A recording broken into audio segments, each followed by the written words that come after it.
kabla ya kuitwa Baba, vitabu ama kitabu, hakuna kitabu kimeelezea isipokuwa kinatamka kama Mungu. Na hivyo nafsi inaitwa Mwana, hapo awali ilikuwa inaitwa Neno. Na hivyo huyu anayeandika maneno haya ni Yohana, anatueleza ya kwamba kabla ya chochote Neno alikuwa kwa Mungu, na Neno alikuwa ni Mungu. Na hivyo hapo ndipo ambapo kikao kilifanyika, na hivyo basi Mungu akaamua ya kwamba moja ya nafsi yake iitwe Baba, na inayofuata iweze kuitwa Neno, iweze kuitwa Mwana. Na hivyo Mwana hawezi kupatikana isipokuwa yuko Baba. Huo ndio ukweli wa mambo.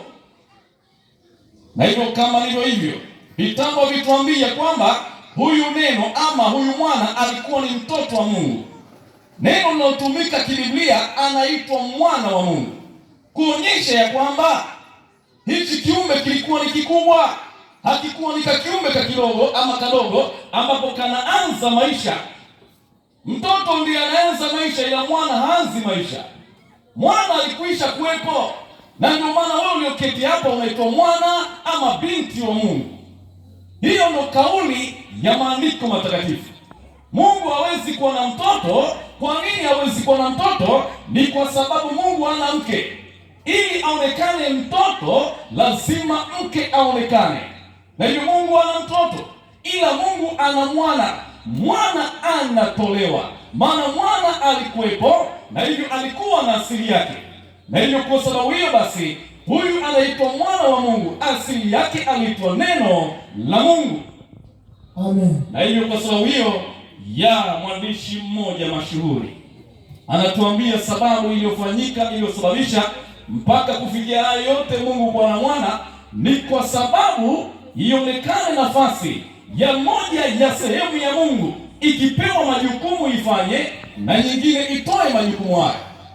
Na hivi kitabu kimoja naanza kukinukuu kabla, ambacho hicho kinaweza kikatuambia habari hizi, ni kitabu kinachoitwa Patriarchs and Prophets. Hichi ndio cha wazee na sana na manabii, ambacho kinasema Christ voluntarily, anasema Kristo kwa hiari yake. Utatafsiri kama unavyoelewa, subjected himself to the Father, aliweza kujiweka chini ya baba yake, that he might carry out, ili kwamba aweze kutekeleza the plan of redemption, ili aweze kutekeleza hii mpango unaoitwa wa ukombozi. Amen. Hiyo ndio sababu. Hivyo kitendo mwana kuonekana, inabidi awe chini ya uongozi wa baba ili aweze kukamilisha mpango wa ukombozi.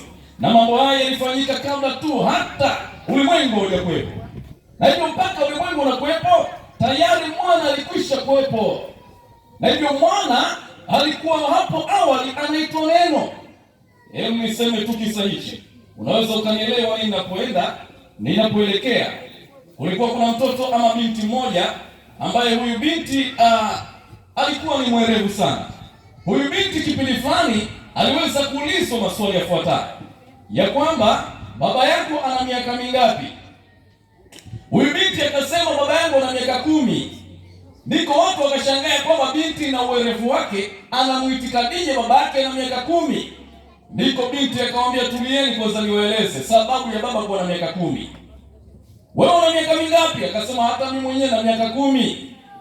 Akamwambia, wewe binti, mbona unatuchanganya?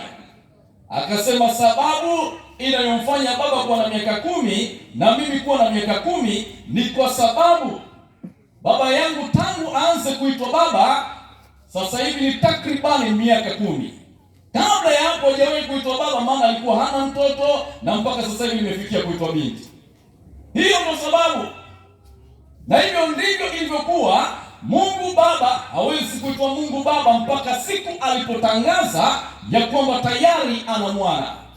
Na hiyo wakati huo ulipofika, ndiko Neno akachukua nafasi yake, ambaye asili yake ilikuwa ni Mungu mwenyewe. Na hivyo Neno akawa mwana wa Mungu katika asili ya awali, ambapo hapo hakuchanganywa na ubinadamu hata kidogo. Na hiyo zilikuwa zinaitwa ni nafsi za Mungu. Hivyo unaposema Mungu, maana yake ndani yake kuna Baba, kuna Neno ama Mwana na Roho Mtakatifu. Hivyo vitatu ndio vinatengeneza kitu kinachoitwa Mungu. Na hivyo hizi nafsi za Mungu, Baba, Neno na Roho Mtakatifu, ama Baba, Mwana na Roho Mtakatifu, hizi nafsi hakuna moja ama nyingine inaweza ikasema mimi ni zaidi ya mwenzie, mimi si Mungu ama mimi ni Mungu, mwenzie si Mungu. La sivyo, vitabu vinatueleza ya kwamba nafsi hizi zote zilikuwa ni Mungu. Na mwandishi mmoja katika kitabu kile cha Yohana, msomaji waraka wa kwanza wa Yohana sura ya 5 aya ile ya 8. Twende pale msomaji.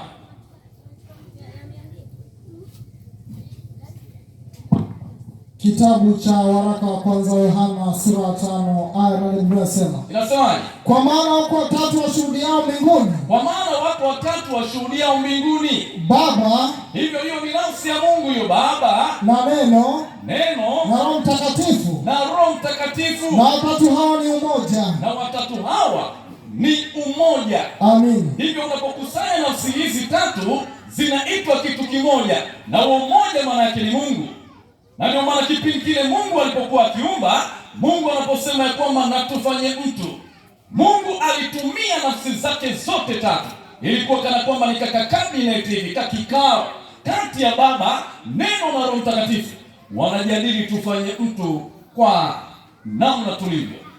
Na nipende tu kukuambia ya kwamba mwanadamu aliyeumbwa na Mungu hajafanana kwa sura na Mungu, isipokuwa structure yake ndiyo iliyoakisi namna Mungu alivyo. Wingi mwanadamu wa kwanza kuumbwa anaitwa Adamu, ndivyo alivyo Mungu katika wingi wake. Ndani ya Adamu nafsi zilionekana, watoto walionekana, mke alionekana. Hichi ndicho ambacho kitabu ama vitabu vinavyoitwa vitabu vya roho ya unabii vinaweza kutueleza habari hizi.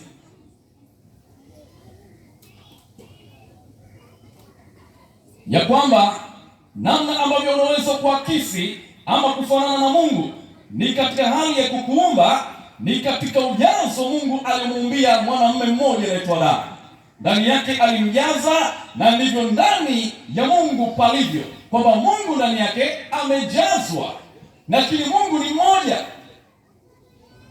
Na hivyo kwa sababu hiyo basi niseme ya kwamba Mungu wetu ni mmoja, isipokuwa ndani ya Mungu nafsi tatu tena za milele.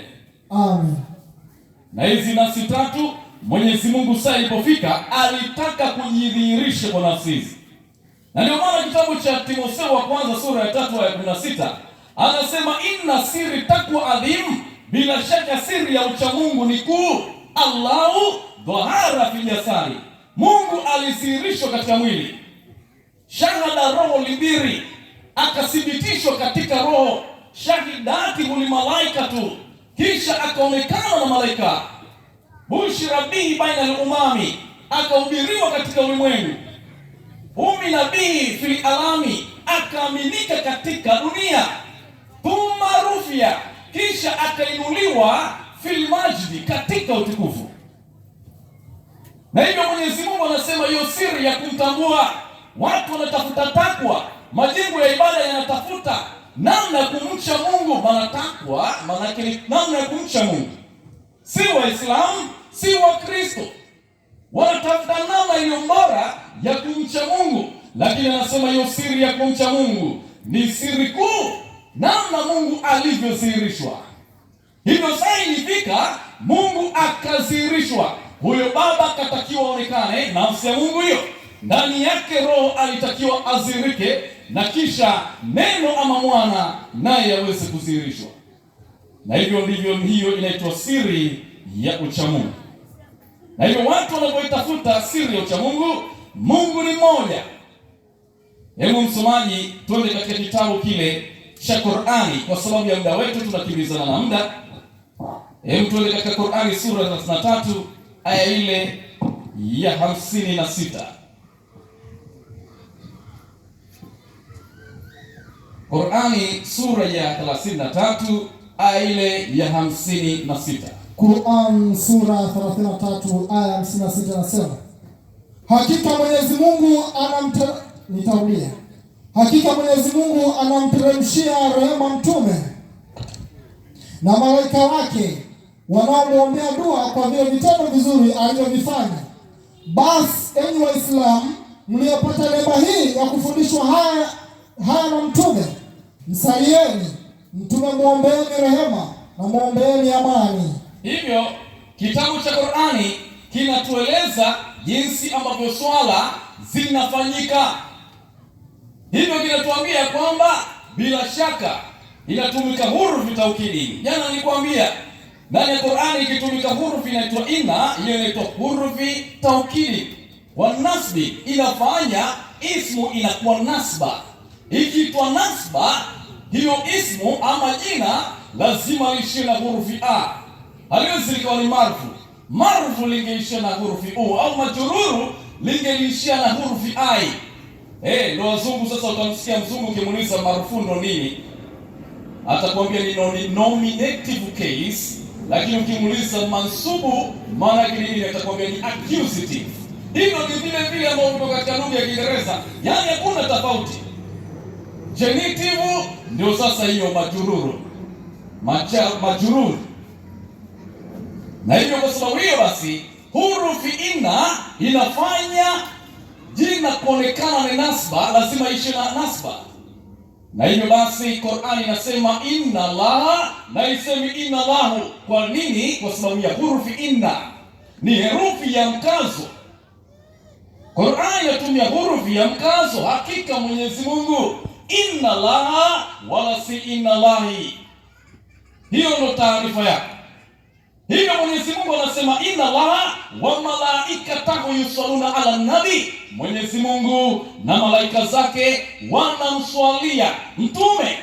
Ya ayyuhalladhina amanu sallu alayhi wa sallim taslima, na nyinyi mnatakiwa mumsalie na mtakie rehema. Hiyo ndio tafsiri katika lugha iliyo njema ya Kiswahili. Hivyo kama ndivyo hivyo, basi jiulize swali, wewe Mwenyezi Mungu inamkinikaje Mungu kumwombea mtu? Mungu anamwombea mtume, anampeleka, anamuomba kwa Mungu nani? Mimi hapa nikifanya dua zangu nazipeleka kwa Allah aliyeumba mbingu na ardhi. Haya, nawe Allah za kwako nazipeleka kwa nani?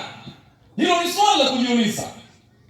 Na ndio maana lazima umjue Mungu katika asili zake, ya kwamba unalipokea neno Mungu, lakini asili yake limetokea wapi? Na ndio maana kitabu kinatueleza ya kwamba hapo mwanzoni Mungu, lakini asili ya Mungu ilikuwa Baba, nafsi iko ndani yake, neno iko ndani yake, Roho Mtakatifu iko ndani yake. Na katika hayo yote vitabu vinatuambia Roho kazi yake ni kuwaombea wanadamu. Kitabu kile cha Warumi sura ya 8 aya ya 26. Na ndio maana mimi sio nishaka ya kwamba eti Mungu anamwombea mtume. Roho kazi yake ilikuwa ni hiyo. Lakini kama utamtambua Mungu katika asili yake, nataka nikwambie utashangaa ya kwamba inamkinikanya Mungu na anafanya dua. Isipokuwa nafsi inaitwa roho, kazi yake ni kutafsiri maombi yetu. Unapiga ombi halijaeleweka, roho analichukua ombi limekaa vibaya. Hili ombi anaanza kulikata kidogo kidogo, analiweka sawa, analipangilia. Kama ulishawahi kuomba kazi pahala, unakutana na mtu anakuambia hebu tuone hiyo barua, au uliko pale chuoni, siku unashangaa siku fulani uliambiwa ufanye mtihani hujafanya, ulikuwa unaumwa, unaambiwa andika ile barua alafu ulipeleke. Ukiangalia ile barua, ukiangalia mtu akiipata anakuambia mwenyewe nilipata msala ule. Hivyo nione ile barua, akiangalia anakuambia sikiliza, hapa kata, hapa utaingia sehemu ambayo hutachomoka, hapa kata, hili neno liweke hapa. Huyo ni roho naye ufanye hivyo, ili maombi yanapofika kwa Mwenyezi Mungu yawe yameeleweka. Roho kazi yake ni kutuombea. Pale mtu amechemka kabisa, hata Google, hata artificial intelligence haiwezi. Roho ana uwezo kutafsiri kilichopo. Mtu yuko taabani, amepatwa na taabu, inayozungumza tu ni nafsi, lakini anasikia watu kwa mbali. Saa hiyo nataka nikuhakikishie, ana uwezo kufanya mawasiliano na Mungu. Na katika hali isiyoeleweka, nafsi yake ikaeleweka kwa Mungu kwa sababu ya Roho Mtakatifu. Amen. Huyo ndo roho anayetuombea, tena mara nyingine kwa kuugua kusikoelezeka. Msomaji umeipata? Naam. Hebu isome watu waisikie. Kitabu cha Warumi sura Warumi 8:26. aya 26 vinasema, kadhalika Roho naye tusaidia udhaifu wetu, kwa maana hatujui kwamba jinsi tupasavyo, lakini Roho mwenyewe hutuombea kwa kuugua kusikoweza kutamkwa. Asante msomaji.